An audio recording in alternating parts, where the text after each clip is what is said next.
1915, Theobald Smith was an American physician who had the audacity to say this, because up until then everybody believed in Robert Koch. Germ, disease, kill the germ, disease gone. No, disease has not gone nowhere.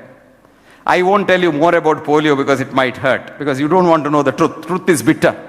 Truth is very bitter, and truth can influence only half a score of men in a century, said Aristotle, where falsehood and mystery will drag millions by the nose.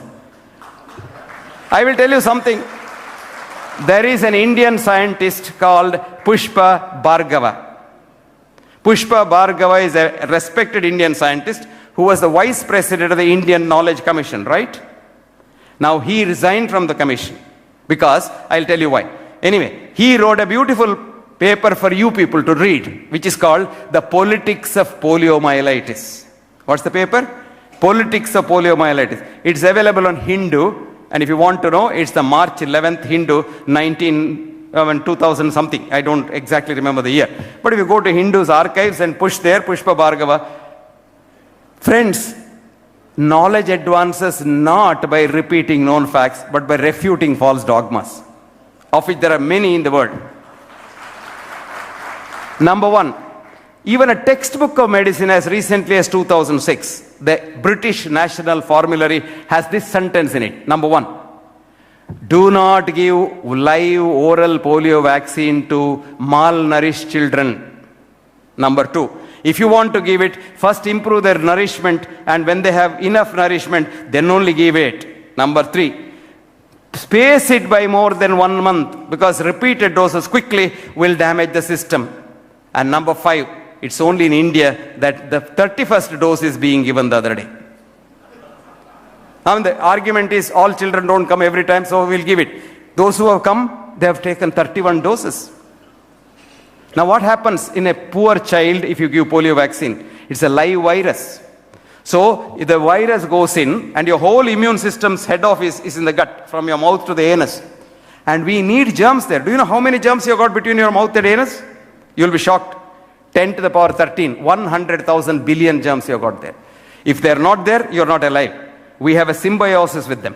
And this virus goes there in a child which has no immune system at all. The virus mutates.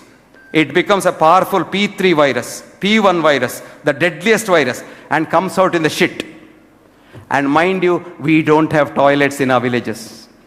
And the shit gets dissipated in rainy season all over the place. Other children touch it and eat it, and they are now given a deadly P3 virus. And according to Pushpa Bhargava, thousands of Indian children got polio recently, not because of the God-given polio, but man-made polio.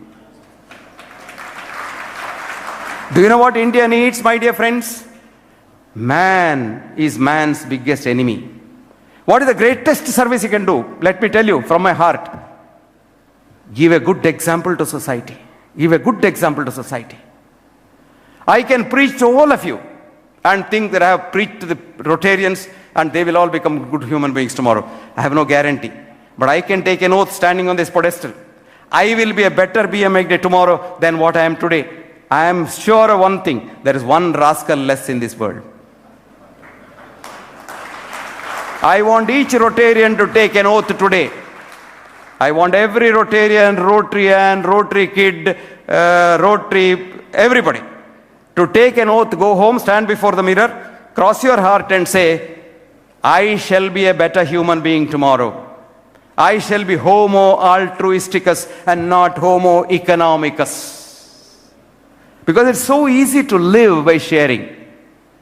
And let me tell you as a doctor, it improves your health. The immune system depends on three things. A, your mind, your consciousness. All negative thoughts destroy you and not the person they're aimed at. Ayurveda so beautifully said, Krodha, Shokha, Bhaya, Ayasa, Viruddhanna Bhojana, Taponalan, Katva, Amla, Kshara, Lavana, Tikshnoshnati, Rakta, Pitta, Prakopet. All diseases come from the mind. And what is the solution? I'll give you the Rotary solution. Hita, Mita, Ahara, Sevi. Eat in moderation. Be a gunda. Best thing is eat it and walk away and forgive him. Forgiving is not cowardice. Forgiving requires a lot of strength of mind. Then what does it say? Data, Samaha, Satyapara. Data, be a giver, not a taker. Samaha, treat everyone as equal. Don't look somebody down, look somebody up.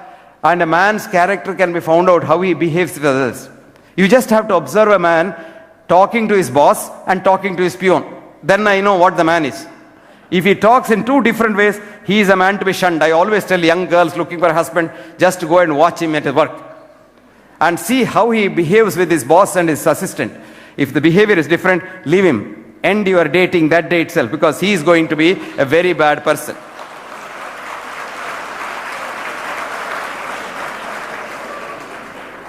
Now what does India need? Service, I'll tell you. 5 things, the UNIDO said 5 things India needs. 5 things. A, clean drinking water for every citizen. Clean drinking water. Even in the remotest village, I'll tell you how to give clean drinking water. You know water supply? Go to the village and tell them, collect the water in a clean vessel, open vessel, cover it with a thin cloth, put it in the hot sun for 2 hours. No germ survives there. The greatest germ killer is the ultraviolet rays from the sun. Even if you have an air-conditioned bedroom in the 5-star place, open that in the morning and let sun's rays come in so that your bedroom gets sterilized. And for saying that sun rays kills every germ, Phil Nielsen got the Nobel Prize in medicine in 1903. பொய் சொல்லல, நிஜமா சொல்றேன். I'm not bluffing. I'm telling you the truth. Now, clean drinking water. 2, 3 square meals a day uncontaminated with human and or animal excreta. It's very difficult. 3, economic empowerment of village women. Man earns, he drinks, comes home empty-handed. Woman can sleep empty stomach, but she can't see her own children sleeping empty stomach. Not knowing where your next meal comes from is the greatest risk factor for a heart attack and cancer. Did you know that? If you know, they did a survey of offices in England. The managing director never got a heart attack as much as the peon got. The managing director gets a salary. You know, a study recently showed the minute you get a Nobel Prize, walk that Stockholm, you know, you just walk that stage, you live 2 years extra. But a man who doesn't know when his next meal coming from, he will die of a heart attack. So, please empower the women economically. 4th, 1 toilet for every house. Lot of things get managed. 1 toilet for every house. 5, see that girls go to school at least up to the 20 years, because fertility between 16 and 20 is 5 times greater than after 25.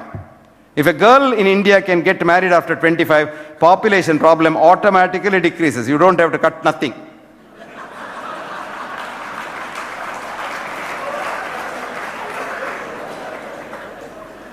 Another thing that you can do is to have a roof on top of those poor people, for which right now they have only the starlit sky. This is India's need of health care. I saw beautiful pictures of midday meal. I love it. But that doesn't do the job. The child is made in the mother's womb in the first 3 months of pregnancy, which is called the first trimester. This is the time all organs are made, and if the mother doesn't have nutrition, organs are not made properly. So the child will, if ever it survives and comes out, 50% of them die in the uterus. That's called stillbirth. If they come out at all, they are very small children, and they have a very small heart, very thin arteries, very small pancreas, very small liver. That's all right, because they live at least up to 30 years and then become diabetics.